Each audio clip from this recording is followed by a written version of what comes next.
ముందుగా శ్రవంతి గారు మీతో స్టార్ట్ చేద్దాం.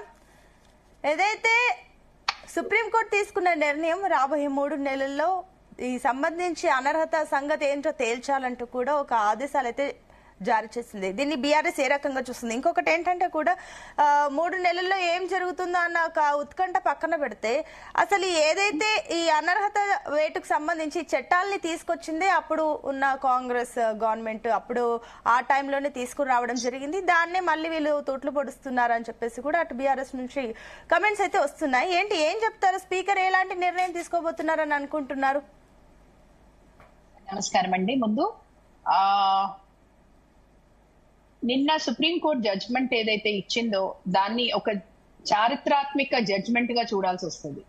ఎందుకంటే ఇప్పటి వరకు ఎప్పుడు సుప్రీంకోర్టు జడ్జ్మెంట్ ఇచ్చినా గానీ టైం లైన్స్ ముందు మహారాష్ట్ర విషయంలో కానివ్వండి, వేరే కేసు విషయంలో కానీ టైం లైన్స్ పెట్టినా కానీ ఇది మొట్టమొదటిసారి సుప్రీంకోర్టు ఒక కమెంట్ చేసింది. అంటే the speaker does not have constitutional indemnity అన్నారు.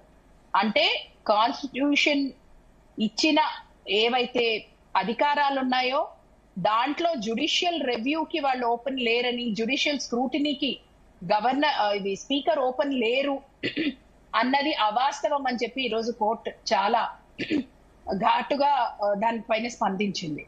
అంటే లిటరల్లీ ఇప్పుడు వాళ్ళు అన్న మాట ప్రకారము ఒకవేళ కనుక స్పీకర్ తీసుకోవాల్సిన సమయంలో తీసుకోకపోతే కోర్టు మళ్ళా దాంట్లో ఇంటర్వీన్ కాదు అని చెప్పడానికి ఏమీ లేదు అక్కడ. మీకు as per the 10th schedule ఏదైతే 1985 లో 1985 లో ఏదైతే అమెండ్మెంట్ చేసి యాడ్ చేశారో యాంటీ డిఫెక్షన్ లా తీసుకొచ్చినప్పుడు దాంట్లో ఆ లాలో ఎంత క్లియర్ గా ఉంది. ఇట్స్ నాట్ జస్ట్ వాళ్ళు పార్టీ ఫిరాయించి వేరే కండువ కప్పుకున్నారు అని కాదు. ఈవెన్ బై ఎనీ యాక్షన్, ఒక పార్టీ జారీ చేసిన విప్పుని ఉల్లంఘించిన ఎన్నో కారణాల వల్ల ఎన్నో రకాలుగా వాళ్ళని పార్టీ ఫిరాయింపు కింద తీసుకోవచ్చు అన్నదాన్ని చాలా క్లియర్ గా స్పెసిఫై చేశారు. చాలా క్లియర్ గా స్పెసిఫై చేసినప్పుడు ప్రతిసారి సమ్ టెక్నికల్ గ్రౌండ్ తీసుకొని దీన్ని ఇట్లా కాదు ఇట్లా అని చెప్పి చెప్పడము, ఇవన్నీ చేయడం చాలా చాలా చూస్తున్నాం ఈ మధ్యలో. ఎందుకంటే రాజకీయంలో ఇది ఒక అపహాస్యంగా మారింది. ఆ రోజు రాజీవ్ గాంధీ గారి నేతృత్వంలోనే ఈ అమెండ్మెంట్ జరిగింది. ఈ పీపుల్స్ రిప్రజెంటేషన్ యాక్ట్ లో తీసుకొచ్చిన చేంజెస్ కానివ్వండి, అదే విధంగా ఈ 52nd అమెండ్మెంట్ తీసుకొచ్చి 10th షెడ్యూల్ లో ఇంక్లూడ్ చేసింది కానివ్వండి, యాంటీ డిఫెక్షన్ లో 2/3 ఉండాలి అని చెప్పి తీసుకొచ్చింది.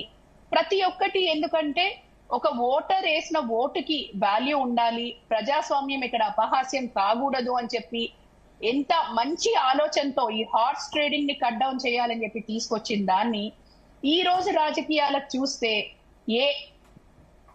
ఎక్కడ కూడా మీరు చూస్తే వాళ్ళు చేసేది ఒక టెక్నికల్ గ్రౌండ్ తీసుకొని వాళ్ళ పదవీ కాలం ముగిసేంత వరకు దాన్ని పోస్ట్పోన్ చేసుకుంటూ ఇది చేసుకుంటూ వాళ్ళు తీసుకెళ్లిపోతున్నారు. ఎందుకంటే దీంట్లో ఇంకొక మేజర్ అడ్డంకు వచ్చేది ఏంటంటే దీంట్లో ఒక స్పీకర్ అనే ఆ వ్యక్తి, ఒక అధికార పార్టీకి సంబంధించిన వ్యక్తి అక్కడ స్పీకర్ అవ్వడం కూడా ఒక మేజర్ రీజన్ గా దీంట్లో చూడొచ్చు.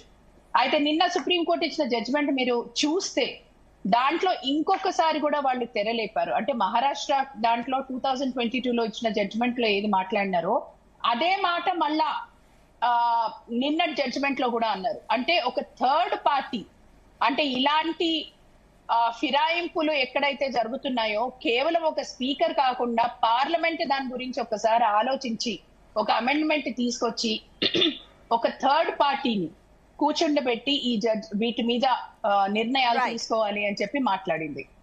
సో ఇది మీరు చూస్తే ఒక విధంగా చూస్తే ఇది ఒక జ్యుడిషియల్ స్క్రూటినీకి తావిచ్చే పరిస్థితిలా ఈ రోజు కనపడుతుంది.